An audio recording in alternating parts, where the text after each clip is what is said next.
আচ্ছা, ভারতীয় দলের পুরনো রক্ষী আর কখনোই যাবে না। যত ভালো অবস্থানেই তারা থাকুক না কেন, নিজেরাই যদি নিজেদেরকে টেনে বিপদের মধ্যে না ফেলে, কোনোভাবেই যেন তাদের পেটের ভাত হজম হয় না। প্রথম দিন ভারত একবারে ডমিনেটিং অবস্থায় খেলাটা শেষ করেছিল, 3 উইকেটে 359 এই অবস্থায়। দ্বিতীয় দিন এই জায়গা থেকে যখন শুভমান গিল, ঋষভ পান্ত খেলাটা শুরু করলেন, তাদের ওই ভালো ফর্মটা, গুড টাচটা শুরুর থেকেই ক্যারি করছিলেন। দুজনেই উইকেটের দুপাশ থেকে বেশ কিছু চমৎকার শটস খেলছিলেন। ঋষভ পান্তকে প্রথম দিনের তুলনায় দ্বিতীয় দিন একটু বেশি অ্যাটাকিং মনে হলো। শুভমান গিলও কিন্তু উইকেটের অপর পাশ থেকে ভালো ভালো শটস খেলতে কোনো রকম কার্পণ্য বোধ করছিলেন না। এই দুই ব্যাটারের হাত ধরে কিন্তু ওই দিনের একদম প্রথম দিকেই ভারতের স্কোরটা 400 রানের গন্ডি টপকে যায়। আর এর ঠিক পরে পরেই ঋষভ পান্ত ওই স্পিনার শোয়েব বাশিরকে তার ওই ট্রেডমার্ক এক হাতে একটা বিশাল ছক্কা মেরে ওয়াইড লঙ্গনের উপর দিয়ে নিজের সেঞ্চুরিটা তুলে নেন। এটাই ছিল তার 7th টেস্ট সেঞ্চুরি। আর সেঞ্চুরি পাওয়ার পরপরই তিনি ওই ভল্ট খেয়ে, মানে ডিগবাজি খেয়ে, ঠিক যেভাবে ওই আইপিএলের লাস্ট ম্যাচে আরসিবির এগেনস্টে সেঞ্চুরি করে সেলিব্রেট করেছিলেন, তার ওই সেলিব্রেশনের ধারাটা এদিনও অব্যাহত রাখলেন। কিন্তু এই সেঞ্চুরিটা হওয়ার পরপরই বলতে গেলে ভারতের ইনিংসে যত বিপত্তিটা ঘটে যায়। ঋষভ পান্তকে উইকেটের অপর পাশ থেকে বড় বড় শটস খেলতে দেখে বা ছক্কা মারতে দেখে ভারতের ক্যাপ্টেন শুভমান গিল, যিনি পুরোপুরি ক্রিজে সেট হয়ে গেছিলেন, তিনিও কিন্তু ওই মানে বড় শটস খেলার ট্রাই করলেন ওই স্পিনার শোয়েব বাশিরকে। শটটা মারতে গেলেন ওই মানে ডিপ স্কোয়ার লেগের উপর দিয়ে, আর ওইখানে মানে ঠিকমতো কানেক্ট না হয়, ফিল্ডারের হাতে ক্যাচ দিয়ে আউট হয়ে যান। তো যার ফলে তিনি 147 রানের ইনিংসটা ওইখানেই আর কি সমাপ্তি ঘটে যায়। ভারতের স্কোরটা হয়ে যায় 4 উইকেটে 430। তারপর আমি বলবো এই দুই ব্যাটার তাদের ওই মানে ভালো ফর্মটা ধরে রেখে দ্বিতীয় দিনের শুরুতেও কিন্তু তাদের পার্টনারশিপে 71টা রান যোগ করে দিয়ে গেছিলেন। আর এদের দুজনের মধ্যে 209 রানের একটা ম্যামথ পার্টনারশিপ গড়ে উঠেছিল। এরপর ক্রিজে করুণ নায়ার এলেন, যার দীর্ঘ 8 বছর পর টেস্ট ক্রিকেটে আবারও কামব্যাক হলো। তো করুণ নায়ার ঋষভ পান্তের মধ্যে একটা 17 রানের জুটি গড়ে উঠেছিল, মানে এই রান তোলার কাজটা মূলত ঋষভ পান্তই করেছেন। তার ওই ফ্লোটা তারপরেও তিনি ক্যারি করে যাচ্ছিলেন বড় বড় শটস খেলে। কিন্তু করুণ নায়ারকে আমি বলবো কিছুটা তিনি আনলাকি ছিলেন।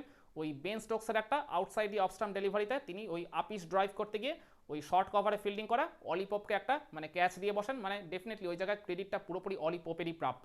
একটা এক্সট্রাঅর্ডিনারি ক্যাচ তিনি ধরেছেন, মানে 10 বারের মধ্যে 9 বারই বোধ হয় ওই ক্যাচটা হবে না বললেই চলে। তো আমি বলবো করুণ নায়ার বেশ কিছুটা আনলাকি, তিনি দুর্ভাগ্যের শিকার হয়ে ওই জায়গায় আর কি আউটটা হয়ে যান ওই অলি পোপের কাছে ক্যাচ দিয়ে। তো এরপর ঋষভ পান্ত কিন্তু তার ঠিক পরে পরেই তিনিও নিজের উইকেটটা খুঁয়ে বসেন। 134 রান করে যিনি ক্রিজে পুরোপুরি সেট হয়ে গেছিলেন, তিনি কিনা জশ টাঙের একটা ইনকামিং ডেলিভারিতে ওই জায়গায় জাজমেন্ট দিতে গিয়ে মানে বলটা লিভ করলেন, আর পুরোপুরি ওই জায়গায় তার প্যাডে এসে আঘাত করলো। আম্পায়ারও কিন্তু আঙ্গুল তুলতে কোনো রকম কার্পণ্যবোধ করলেন না। রিভিউ তিনি নিয়েছিলেন কিন্তু কোনো রকম লাভ হয়নি। তো ঋষভ পান্তের ইনিংসটারও ওখানেই সমাপ্তি ঘটে যায়। আর এর ঠিক পরের ওভারেই শার্দুল ঠাকুর, যার উপর কিন্তু অনেক ভরসা ছিল ভারতের টিম ম্যানেজমেন্টের, এই প্রস্তুতি ম্যাচে সেঞ্চুরি করে তিনি মানে টিমের ঢুকে পড়েছিলেন ওই নীতিশ কুমার রেড্ডিকে সরিয়ে। তিনি কিন্তু ব্যাট হাতে একেবারেই কন্ট্রিবিউট করতে পারলেন না। ওই বেন স্টোকসের একটা ডেলিভারিতে স্লিপ কর্ডনে ক্যাচ দিয়ে ওই জায়গায় আউট হয়ে যান। তার আউট হওয়ার সাথে সাথেই আম্পায়ার লাঞ্চ ব্রেক ডেকে দেয়, আর ভারতের স্কোরটা হয়ে যায় 7 উইকেটে 454। মানে হিসাব মতো প্রথম সেশনে ভারত 4টা উইকেট খোয়ায় মাত্র 95 রানে।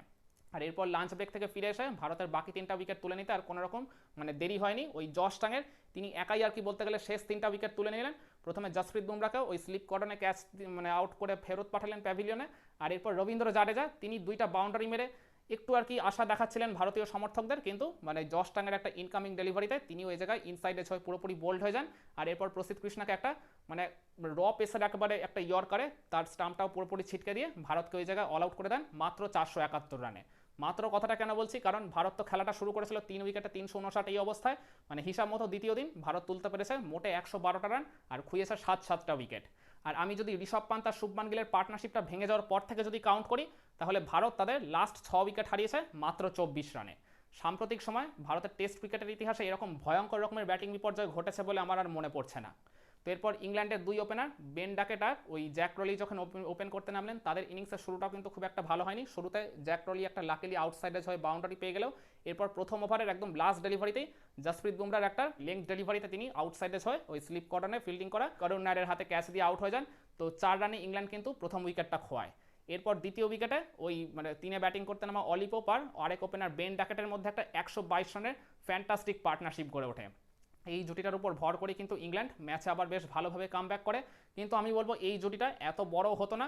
ইভেন মানে অনেক আগেই কিন্তু ভারতের বোলাররা বা ফিল্ডাররা এই জুটিটাকেও যেমন ভাঙতে পারতো, বা এই দুই ব্যাটারকেও ইংল্যান্ডের দলগত 40 বা 50 রানের মধ্যেই কিন্তু প্যাভিলিয়নে ফেরত পাঠিয়ে দিলেও দিতে পারতো। বেন ডাকেট তো শুরুর দিকে অনেকগুলো হাফ চান্স তিনি দিয়ে দিয়েছিলেন, যেগুলো ভারতের ফিল্ডাররা একেবারেই গ্র্যাব করতে পারেননি।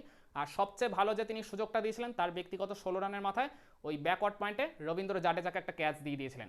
তো জাডেজা ওটা নাগালের মধ্যে পেয়েও শেষ পর্যন্ত তালুবন্দি করতে পারেননি, যেটা কিন্তু অনেকেই মানে বিশ্বাস করতে পারছিলেন না যে জাডেজার হাত থেকে এরকম আর কি ক্যাচ ফসকেছে। আর এরপর মানে সেই সুযোগগুলো কাজে লাগিয়ে কিন্তু এই দুই ব্যাটার একবারে জাস্ট তাণ্ডব চালিয়ে দিল ভারতের বোলারদের উপর দিয়ে। একমাত্র জসপ্রীত বুমরা ছাড়া ভারতের এদিন বোলিং লাইন আপে কিন্তু আর অন্য কোনো বোলার সেভাবে টাফ টাইমই দিতে পারেনি ইংল্যান্ডের ব্যাটারদেরকে।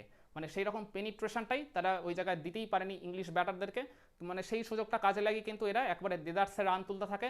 এরপর অলি পোপ মানে নিজের 50টা যখন কমপ্লিট করেছিলেন, তার ব্যক্তিগত 60 রানের মাথায় তিনি কিন্তু থার্ড স্লিপে ফিল্ডিং করে যশস্বী জয়সওয়ালকেও একটা ক্যাচ দিয়ে দিয়েছিলেন। জয়সওয়াল ওটা হাতের মানে মুঠোর মধ্যে পেয়েও শেষ পর্যন্ত তালুবন্দি করতে পারেননি। তো এই দুইটা বড় বড় ক্যাচের চান্স ওই জায়গায় মানে নিশ্চিতভাবে আর কি যেটা হতেই পারতো, সেগুলো কিন্তু ভারতের ফিল্ডাররা ড্রপ করে দিয়ে এই দুই ব্যাটারকে মানে বড় ইনিংস খেলতে তারা এক প্রকার সাহায্যই করেছেন বলতে পারেন। এরপর যখন ওই মানে ইংল্যান্ডের দলগত 126 রানের মাথায় বেন ডাকেটকে একটা মানে একদম ফুলার লেংথের অলমোস্ট ডেলিভারিতে মানে কিছুটা আর কি মানে বলটা সুইং হয়ে ভেতরের দিকে ঢুকেছিল, ওই পার্টিকুলার ডেলিভারিতে তিনি মানে একটা কাভার দিয়ে শট খেলতে গিয়ে পুরোপুরি ইনসাইডে হয়, ওই জায়গায় বোল্ড হয়ে যান। তো জসপ্রীত বুমরাই তার উইকেটটা তুলেছিলেন। তো তার ফলে বেন ডাকেটের ইনিংসটা সমাপ্তি ঘটে যায় 62 রানেই। এরপর ক্রিজে জো রুট আসেন। জো রুটকে কিন্তু শুরুতেই ফিরিয়ে দিয়েছিলেন মোহাম্মদ সিরাজ তার ব্যক্তিগত 7 রানের মাথায়। জো রুটের এগেনস্টে একটা এলবিডব্লিউর আপিল হয়েছিল, আম্পায়ার আউট দিয়েও দিয়েছিলেন, কিন্তু জো রুট মানে রিভিউ নিয়ে ওটাকে আর কি মানে দেখলেন যে স্টাম্পটা মিস হচ্ছিল, তো যার ফলে তিনি একটা ওই জায়গায় বিগ লাইফ পেয়ে যান। আর এরপর অলি পোপের এগেনস্টেও কিন্তু একটা এলবিডব্লিউর আপিল হয়েছিল, আম্পায়ার আউট দেয়নি, ভারতের ফিল্ডাররা ওটাকে রিভিউতে পাঠিয়েছিল, কিন্তু দেখা গেল ওটা আম্পায়ার স্কোলে জাস্ট বেঁচে গেছেন অলি পোপ। মানে আম্পায়ার যদি ওটা আউট দিয়ে দিতেন তাহলে কিন্তু অলি পোপের ইনিংসটা কিন্তু আরও আগেই সমাপ্তি ঘটে যেতেই পারতো। তো এই দুই ব্যাটারের মধ্যে কিন্তু একটা আবার 79 রানের পার্টনারশিপ গড়ে ওঠে। যখন মনেই হচ্ছিল যে একবারে নট আউট থেকে এরা দিনের খেলাটা শেষ করবে, তখন একদম প্রায় শেষ বেলায় জসপ্রীত বুমরা অ্যাটাকে এসে ওই ব্যাক অফ দ্য লেংথের ডেলিভারিতেই জো রুটকে ট্র্যাপ করলেন। আর জো রুট কিন্তু ওইখানেই আর কি স্লিপ কর্ডনে ফার্স্ট স্লিপে ক্যাচ দিয়ে আউট হয়ে যান। তো তার ইনিংসটার সমাপ্তি ঘটেছে মাত্র 28 রানে। যে ব্যাপারটা নিয়ে কিন্তু আমরা এই টেস্ট ম্যাচ শুরুর আগে আমাদের খেলার আড্ডায় ডিসকাস করেছিলাম, ঠিক ওই ট্র্যাপে আর কি পা দিয়ে জো রুট নিজের উইকেটটা খোয়ালেন। আর এরপর হ্যারি ব্রুক ক্রিজে আসলেন। হ্যারি ব্রুককে তার ঠিক পরের ওভারেই জসপ্রীত বুমরা মানে ক্যাচের একটা খুব ভালো চান্স ক্রিয়েট তো করেছিলেন, ইভেন আউটও তিনি হয়ে গেছিলেন, কিন্তু মানে ওই জায়গায় একটা ড্রামা অপেক্ষা করছিল। মানে আউটটা হয়ে যখন মানে হ্যারি ব্রুক প্যাভিলিয়নের পথে অলমোস্ট আর কি চলেই গেছেন, আম্পায়ার ওটাকে আর কি নো বল ডেকে দেন। মানে ওই একদম দিনের খেলা লাস্ট ওভারে জসপ্রীত বুমরা তিনটা নো বল করেছিলেন। মানে হ্যারি ব্রুকের ওই নো বলটা হওয়ার আগে কিন্তু মানে ওই সেম ওভারেই 2টা নো বল করে ফেলেছিলেন। মানে জসপ্রীত বুমরা আমার মনে হচ্ছে লাস্ট ওভারটা তিনি একটু আর কি টেকেন ফর গ্রান্টেড হিসেবে নিয়ে নিয়েছিলেন। তো যার ফলে তিনি মানে এক ওভারে 3টা নো বল, এটা কিন্তু সাম্প্রতিক সময় মানে তার থেকে আর কি কখনো দেখা যায়নি। তো যাই হোক, ওই জায়গায় মানে যেখানে মনে হচ্ছিল যে দিনের খেলাটা ভারত খুব ভালোভাবে শেষ করবে, ডমিনেটিং অবস্থায় হয়তো শেষ করতেই পারে যদি 4-4টা উইকেট পড়ে যেত ইংল্যান্ডের, তো সেখান থেকে আর কি বলবো ওই একটা মানে কি বিগ লাইফ পেয়ে গেল মানে হ্যারি ব্রুকের মতো একজন এরকম ডেঞ্জারাস ব্যাটার। তো তার ফলে ইংল্যান্ড মানে দ্বিতীয় দিনের খেলাটা তারা শেষ করলো 3 উইকেটে 209 এই অবস্থায়। এখনও তারা ভারতের থেকে 262 রানে পিছিয়ে রয়েছে। জসপ্রীত বুমরা একাই 3টা উইকেট নিয়েছেন, আর অন্য মানে বোলারদের মধ্যে মোহাম্মদ সিরাজ বিচ্ছিন্নভাবে কয়েক ওভার ভালো বোলিং করেছেন। রবীন্দ্র জাডেজা তিনি একটু টাফ টাইম দিয়েছেন ইংলিশ ব্যাটারদেরকে, তার ওই বিভিন্ন অ্যাঙ্গেল থেকে আর কি বল করে বা ভ্যারিয়েশনগুলো ক্রিয়েট করে, কিন্তু প্রসিদ্ধ কৃষ্ণা শার্দুল ঠাকুর এই দুজন কিন্তু চরমভাবে আমাদের হতাশ করেছেন। মানে তারা তো সেভাবে টাফ টাইম দিতেই পারেনি, ভালো বোলিং তো কনসিস্টেন্টলি করতেই পারেননি, মানে অজস্র আর কি রান বিলিয়ে দিয়ে ইংল্যান্ডের ব্যাটারদেরকে ক্রিজে সেট হয়ে দেওয়ার পুরোপুরি সুযোগ করে দিয়েছেন। তো যাই হোক, তৃতীয় দিনের শুরুতেই ভারতীয় বোলারদের লক্ষ্য থাকবে ইংল্যান্ডের এই প্রথম ইনিংসটাকে যত দ্রুত সম্ভব গুটিয়ে ফেলা, অন্তত কিছু রানের যেন লিড ভারত নিতে পারে। তবেই আমি মনে করি মানে দ্বিতীয় ইনিংসে ভারতের ব্যাটাররা যদি ফার্স্ট ইনিংসের মতো এরকম একটা ভালো স্কোর দাঁড় করাতে পারে, তাহলে ডেফিনেটলি ফোর্থ ইনিংসে একটা যদি বড় রানের টার্গেট দিতে পারে ইংল্যান্ডকে, এই ম্যাচে কিন্তু ভারতের মানে ভালো মতো একটা চান্স রয়েছে জয় পাওয়ার। তার জন্য কিন্তু বোলারদেরকে আগে এই ফার্স্ট ইনিংসে ইংল্যান্ডকে মানে যত দ্রুত সম্ভব মানে কম রানের মধ্যেই আর কি গুটিয়ে দিলে ভালো হয়। কিছু রানের যেন অন্তত লিড মানে ভারতের বোলাররা এনে দেয় ফার্স্ট ইনিংসে। বুমরাকে শুধু একাই এফোর্ট দিলে হবে না, বাকি বোলারদেরও কিন্তু অ্যাট দ্য সেম টাইম তাদের বেস্ট আউটপুটটা ডেলিভার করতে হবে। তার জন্য কি মনে হয় ভারতের বোলাররা ইংল্যান্ডকে ফার্স্ট ইনিংসে কত রানের মধ্যে অল আউট করতে পারবে? কমেন্ট করে আপনার মতামতটা জানাতে পারেন।